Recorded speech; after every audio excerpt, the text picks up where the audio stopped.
Ray Bullitt is the man's name. He's got a Tony Montana avatar. Booker, a legend. I think Seth and Ray have awesome chemistry. Would you guys like to see them square up again? Weird. Seth plays a tweener on pay-per-views. Would you like to? I think that this is the end of this story, right? We're not going to see. Why don't we just start there? Eye for eye.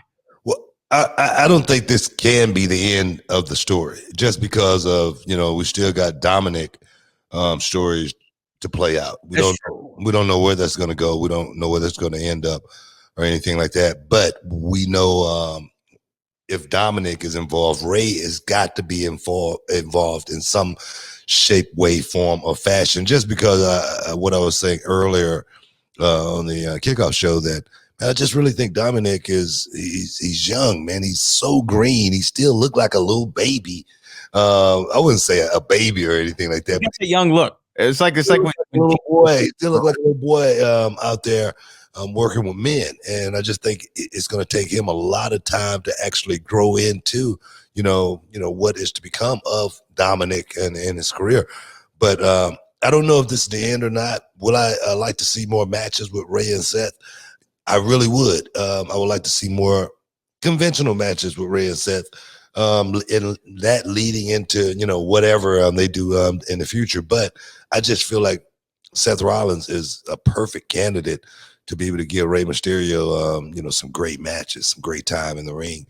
Then again, Ray is one of those guys that's been around for a long time. Do the fans want to see Seth Rollins work with somebody else? So I really don't know, but I do know those guys do have a little bit more time that they can go out there and produce a whole lot of good more magic. So I hope to see them again.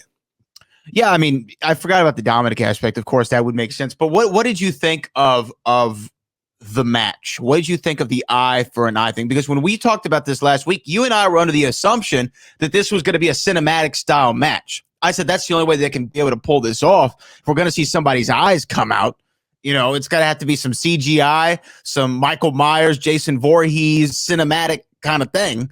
Not what we saw. We saw a wrestling match, and when they were coming out, I was thinking, okay, they're going to start in the ring, then it's going to go to the back, and then it's going to cut to the cinematic, and it never did. And I love the match that they had. I mean, Ray, at this point in his career, is still coming up with innovative offense. And we were talking about move-based wrestling a couple days ago. Yeah.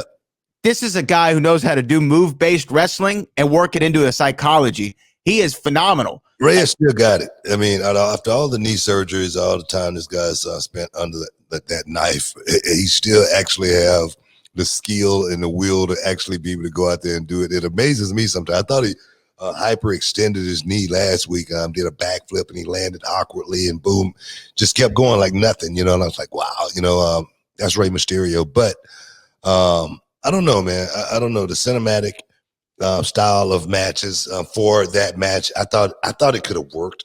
I thought we could have gotten something out of that, just because to actually rip a man's eye out. I don't know how hard that is, but it can't be easy. It's got to be gory. You know what I mean? It's got to be bloody. It's got to be nasty. So for it to actually play out, man, that would be a pretty gory scene. I mean, I don't think the world is ready to see something like that on television. Not in prime time. So I don't know, man. I thought cinematic it would have worked.